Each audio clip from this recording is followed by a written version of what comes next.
आज हम इस वीडियो में देखेंगे क्लास 10th का जो काव्यखंड हिंदी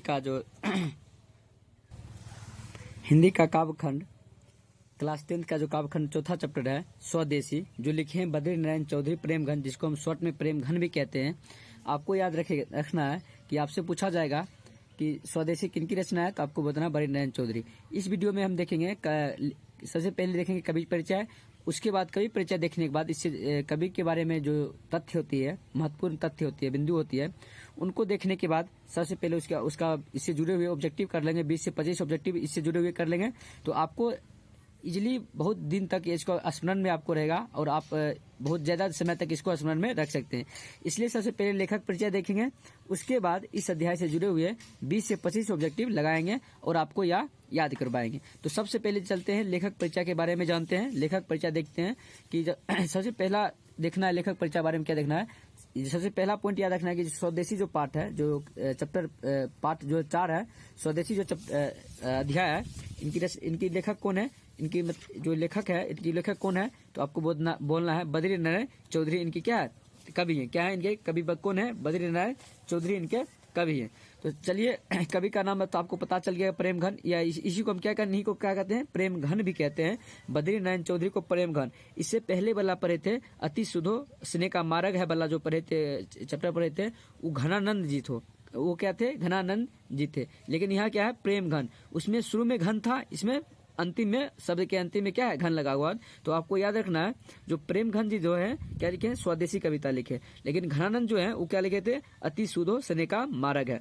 तो चलिए सबसे पहले जानते हैं कवि है घनानंद, और इनका प्रेमघन जो है, प्रेमघन का जन्म कब हुआ था, 1835 ईस्वी में। स्वदेशी कविता के जो लेखक हैं प्रेमघन, इनका जन्म उत्तर प्रदेश मिर्जापुर में हुआ था। कहाँ हुआ था, उत्तर प्रदेश मिर्जापुर, 1835 ईस्वी में हुआ था। और मृत्यु जो है, मृत्यु देखिए 1922 ईस्वी में हुआ था। कब हुआ था, प्रेमघन का जो मृत्यु है कब हुआ था, 1922 ईस्वी में हुआ था। और इस युग को मतलब जो आपसे क्वेश्चन पूछेगा कि प्रेमघन जी जो है किस युग के कवि थे, तो आपको बोलना है बद्री नारायण जो चौधरी यानी प्रेमघन जी जो है भारतेंदु युग के कवि हैं। यह क्वेश्चन बहुत बार पूछा जाता है और पूछा भी गया है। इसे आपको याद रखना है, प्रेमघन कौन किस युग के कवि हैं, तो आपको बोलना है भारतेंदु युग के कवि हैं। चलिए और आप आगे देखते हैं, जो प्रेमघन जो है, इनके आदर्श किनको मानते थे प्रेमघन, अपने आदर्श किनको मानते थे, भारतेंदु हरिश्चंद्र को अपने आदर्श के रूप में मानते थे। कौन, प्रेमघन। अब देखिए इनकी प्रमुख रचनाएं के बारे में ध्यान से देखना है। इनकी प्रमुख रचना है भारत सौभाग्य और प्रयाग रमागमन। इनकी प्रमुख रचना क्या है, भारत सौभाग्य और प्रयाग रमागमन। किनकी रचना, तो आपको याद रखना है क्या कहते हैं, बद्री नारायण चौधरी यानी प्रेमघन। प्रेमघन की रचना क्या है, प्रयाग समागमन और भारत सौभाग्य। इनकी क्या है, प्रमुख रचना है। किनकी, तो आपको याद रखना है प्रेमघन की। नेक्स्ट क्वेश्चन, और इनसे जुड़े हुए जो महत्वपूर्ण तथ्य हैं, मतलब प्रेमघन जी से जुड़े हुए महत्वपूर्ण जो तथ्य है, जो एग्जाम में बार बार पूछा जाता है, उसको भी आपको स्मरण में रखना है। सबसे पहला जो महत्वपूर्ण बिंदु है कि 1874 ईस्वी में इन्होंने मिर्जापुर में रसिक समाज की स्थापना की थी। आपसे पूछेगा रसिक समाज की स्थापना किसने की थी, आपको बोलना है प्रेमघन ने रसिक समाज की स्थापना की थी। और कहेगा रसिक समाज की स्थापना कहाँ की थी, तो आपको बोलना है मिर्जापुर में की थी। कितने ईस्वी में किया था, तो 1874 ईस्वी में किया था। कौन किए थे, तो बद्री नारायण चौधरी यानी प्रेमघन जी ने किए थे। 1874 ईस्वी में मिर्जापुर में रसिक समाज की स्थापना की थी। नेक्स्ट जो पॉइंट है, जो महत्वपूर्ण बिंदु है, क्या उन्होंने आनंद कामनी मासिक पत्रिका तथा नागरी नामक साप्ताहिक पत्र का संपादन भी किया। यह भी आपको लेखक परिचय में याद रखना है कि आपसे क्वेश्चन पूछेगा किसने आनंद कामनी मासिक पत्रिका का संपादन किया था, तो आपको रखना है प्रेमघन जी ने जो थे आनंद कामनी मासिक पत्रिका के संपादन किए थे। और अगला महत्वपूर्ण बिंदु है, कह रहा है इनकी रचनाएं प्रेमघन सर्वस्व नाम से संग्रहित है। आपसे पूछेगा प्रेमघन सर्वस्व नाम की रचना किनकी संग्रहित है, तो आपको बोलना है प्रेमघन। इसी में नाम छुपा हुआ है, तो आपको बोलना है प्रेमघन ही बोलना है। क्या बोलना है, प्रेमघन। नेक्स्ट जो महत्वपूर्ण पॉइंट है इस मतलब अध्याय से, जो आपके लेखक परिचय में दिया गया है, कह रहा प्रेमघन निबंधकार भी थे, नाटककार भी थे एवं कवि समीक्षक भी थे। आपको याद रखना कि आपसे क्वेश्चन ऐसे पूछा जाएगा, ऐसा कौन सा कवि है जो निबंधकार भी है, नाटककार भी है, कवि भी हैं और समीक्षक भी हैं, तो आपको याद रखना है प्रेमघन ऐसे कवि हैं जो निबंधकार, नाटककार, कवि एवं समीक्षक चारों हैं। और अगला जो पॉइंट महत्वपूर्ण बिंदु जो है याद रखना, कह रहा है इन्होंने जीर्ण जनपद नामक एक काव्य लिखा था। आपसे कहेगा कि जीर्ण जनपद किनकी रचना है, तो आपको याद रखना है प्रेमघन की रचना है। जीर्ण जनपद कहेगा जीर्ण जनपद नामक एक काव्य किसने लिखा था, तो प्रेमघन ने लिखा था। किसने लिखा था, जीर्ण जनपद प्रेमघन ने लिखा था। इस जीर्ण जो जनपद है इसमें ग्रामीण जीवन का चित्रण मिलता है। किसका चित्रण मिलता है, ग्रामीण जीवन का चित्रण मिलता है। अब एक ही पॉइंट बचा है, देखिए जो महत्वपूर्ण पॉइंट है जो एग्जाम में पूछा जाता है कि प्रेमघन सर्वस से संकलित दोहे का यह गुच्छ स्वदेशी शीर्षक के अंतर्गत या प्रस्तुत है। यह कहेगा कि जो स्वदेशी कविता है जो बद्री नारायण चौधरी यानी प्रेमघन के द्वारा लिखित गई है, यह कविता कहाँ से मतलब संकलित है, आपको बोलना है प्रेमघन सर्वस, क्योंकि प्रेमघन की सभी जो रचनाएं किनके नाम से प्रसिद्ध है, प्रेमघन सर्वस के नाम से प्रसिद्ध है। अब देखते हैं, अब उम्मीद करते हैं आपने यह पूरा जो इससे महत्वपूर्ण पॉइंट है आपको याद हो गया। रसखान जी का जन्म प्रेमघन का जन्म कब हुआ था, 1835 ईस्वी में हुआ था। मृत्यु कब हुआ था, 1922 ईस्वी में।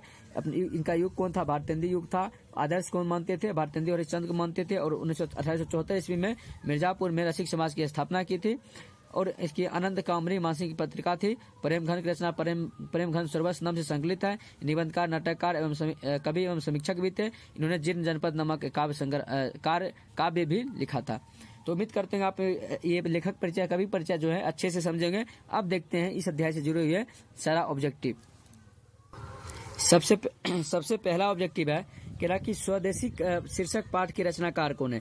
स्वदेशी जो कविता जो है किनके द्वारा लिखी गई है, तो आपको बोलना है बद्री नारायण चौधरी या प्रेमघन, या ऑप्शन प्रेमघन इसका राइट आंसर हो जाएगा, प्रेमघन।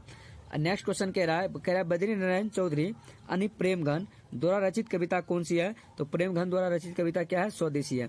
प्रेमघन याद रखना, घनानंद नहीं। घनानंद कहेगा तो आपको क्या बोलना है, अति सुधो सने का मार्ग है। उनकी प्रेमिका का क्या नाम था, उनकी प्रेमिका का नाम सुजान था। लेकिन यहाँ क्या कह रहा है, बद्री नारायण चौधरी यानी प्रेमघन द्वारा लिखित कविता का नाम क्या है, तो आपको बोलना है स्वदेशी कविता का नाम है, जो किसके द्वारा लिखा गया है, बद्री नारायण चौधरी यानी प्रेमघन। 3 नंबर क्वेश्चन की ओर बढ़ेंगे। 3 नंबर क्वेश्चन कह रहा है बद्री नारायण चौधरी प्रेमघन का जन्म कब हुआ था, तो आपको बताए थे 1800 लेखक परिचय में 1855 ईस्वी में इनका जन्म हुआ था। नेक्स्ट क्वेश्चन की ओर बढ़ेंगे। क्वेश्चन नंबर 4 कह रहा है कि प्रेमघन अपना आदर्श किसे मानते थे, तो आपको पता होना चाहिए प्रेमघन अपना आदर्श जो थे भारतेंदु हरिश्चंद्र को अपना आदर्श मानते थे। कह रहा प्रेमघन किस युग के कवि थे, तो आपको याद है क्योंकि इसका आदर्श भारतेंदु हरिश्चंद्र थे, इसलिए इनका जो प्रेमघन किस युग के कवि थे, तो आपको याद रखना है भारतेंदु युग के कवि थे। कि जो नाम रिलेटेड है भारतेंदु हरिश्चंद्र का आदर्श और भारतेंदु युग का क्या है, ये कवि है, क्या है, कवि है। आपको कहेगा सिरमौर कवि कौन थे, रीतिमुक्त काव्यधारा के कवि कौन है, तो आपको बोलना है घनानंद। क्या बोलना है, घनानंद। घनानंद बोलना है, प्रेमघन नहीं बोलना है, क्योंकि प्रेमघन कौन थे, भारतेंदु युग के कवि थे। कौन युग के कवि थे, भारतेंदु युग के कवि थे। लेकिन जो घनानंद जो जी थे वो क्या थे, रीतिमुक्त काव्यधारा के कवि थे। 6 नंबर क्वेश्चन देखना है कि आनंद कंदामनी मासिक पत्रिका का संपादन किसने किया था, तो आपको याद रखना है प्रेमघन ने किया था, यानी बद्री नारायण चौधरी ने किया था। नेक्स्ट क्वेश्चन 7 नंबर क्वेश्चन की ओर बढ़ेंगे। क्वेश्चन नंबर 7 क्या कह रहा है कि कवि प्रेमघन के अनुसार अब लोग किस भाषा का प्रयोग अधिक कर रहे हैं। कवि जो प्रेमघन अपनी स्वदेशी कविता में है वो कह रहे हैं कि प्रेमघन क्या कर रहे हैं, लोग जो है अपने अभी अधिक भाषा किसका भाषा का उपयोग कर रहे हैं, तो आपको याद रखना है अंग्रेजी भाषा का उपयोग कर रहे हैं। 8 नंबर क्वेश्चन कह रहा है कि प्रेमघन कवि के साथ साथ क्या थे। प्रेमघन जो थे कवि के साथ साथ निबंधकार भी थे, नाटककार भी थे और समीक्षक भी थे, तीनों थे। ये भी क्वेश्चन पूछा जा चुका है, आपको याद रखना है, इसलिए आपको वो लेखक परिचय में ही बता दिए थे, ये सब बात याद रखनी है। अब नेक्स्ट क्वेश्चन की ओर बढ़ेंगे। क्वेश्चन नंबर 9 कह रहा है कि रसिक समाज की स्थापना किसने की थी, तो आपको पता है रसिक समाज की स्थापना प्रेमघन ने की थी। 1874 ईस्वी में की थी, मिर्जापुर में किया था। कहाँ में किया था, मिर्जापुर में किया था। आपको लेखक परिचय में बता चुके हैं और मारना है रसिक समाज जब भी पूछे तो आपको प्रेमघन मारना है, क्योंकि प्रेमघन ने ही रसिक समाज का स्थापना की थी और यह एग्जाम में पूछे जाने वाली क्वेश्चन में से एक है। नेक्स्ट क्वेश्चन की ओर बढ़ेंगे। क्वेश्चन नंबर 10 क्या कह रहा है कि भारत के लोग क्या बनकर खुशामद और झूठी प्रशंसा में लगे हुए हैं। यह भी क्वेश्चन पूछा जा चुका है। जो भारत के लोग हैं खुशामद और झूठी प्रशंसा करने में, डफाली डिंग हाँकने में, डफाली बजा रहे हैं। क्या प्रशंसा, किसमें झूठी प्रशंसा में लगे हैं, डफाली में। इसका राइट आंसर क्या होगा, डफाली। अब बढ़ते हैं नेक्स्ट क्वेश्चन 11 नंबर क्वेश्चन की ओर। 11 नंबर क्वेश्चन जो कह रहा है, 11 नंबर क्वेश्चन देखिए। 11 नंबर क्वेश्चन कह रहा है कि स्वदेशी कविता में कवि को क्या नहीं दिखाई पड़ता है। स्वदेशी जो कविता है, कवि बद्री नारायण प्रेम घन को क्या नहीं दिखाई पड़ता है? भारतीयता नहीं दिखाई पड़ता है, कहीं भी उनको भारतीयता देखने को नहीं मिलता है। 12 नंबर क्वेश्चन देखिए, कह रहा प्रेम घन का जन्म कहाँ हुआ था?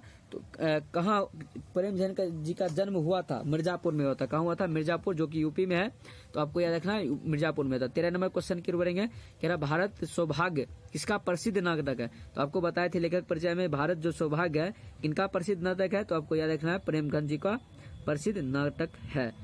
14 नंबर क्वेश्चन कह रहा है कि प्रेम घन के किस युग में ग्रामीण जीवन का यथार्थवादी चित्रण है? तो किस प्रेम घन के किस युग में ग्रामीण जीवन के जो जिन जनपद इनके जो लिखे थे, काव्य लिखे थे, उनमें जो है ग्रामीण जीवन का यथार्थवादी चित्रण है, आपको बताए थे लेखक परिचय में।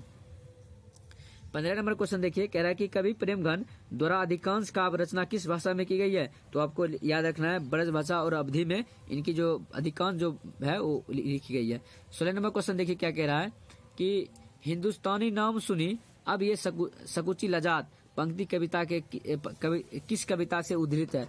तो हिंदुस्तानी नाम सुनी मतलब जो हिंदुस्तान का नाम सुनकर लोग अभी भी सकवाते हैं, लजाते हैं, या जो पंक्तियां किस कविता से ली गई है? तो आपको बोलना है स्वदेशी कविता से ली गई है। 17 नंबर क्वेश्चन कह रहा है सबे विदेशी वस्तु नर गति रति रीत लगात कुछ ना अब भारत दर्शात। यह कविता या जो पंक्ति है मतलब जितना कवि कहना चाहते हैं कि जितना भी वस्तु है मतलब जो नर पहनते हैं या नर जो है जितना लिबास है सब विदेशी हो गया। क्या हो गया? विदेशी हो गया। अब भारत में भारतीयता कुछ देखने को नहीं मिलती है। यह जो कविता है स्वदेशी कविता से लिया गया है, इसलिए इसका आंसर क्या हो जाएगा? भारतीयता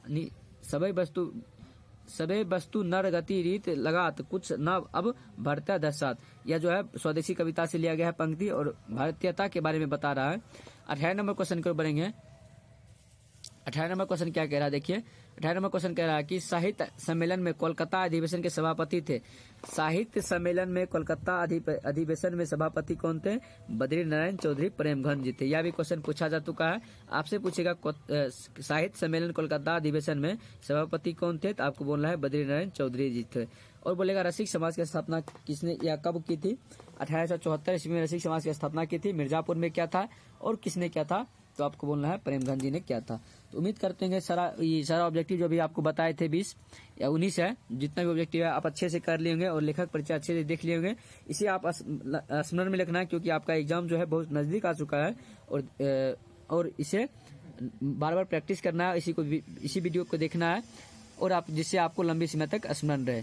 तो उम्मीद करते हैं आप लोग अच्छे समझेंगे। अगर आप पिछले वीडियो नहीं देखेंगे जो तीन पार्ट है, कौन कौन गुरु नानक वाला और जो रसखान जी का था और प्रेम घनानंद जी का था, अगर तीनों वीडियो नहीं देखे हैं तो आप प्लेलिस्ट जाके चेक कीजिए। प्लेलिस्ट में लिखा होगा क्लास 10 हिंदी काव्यखंड, उसमें आप इसका वीडियो लिखा होगा और आप वहां से वीडियो को देख सकते हैं।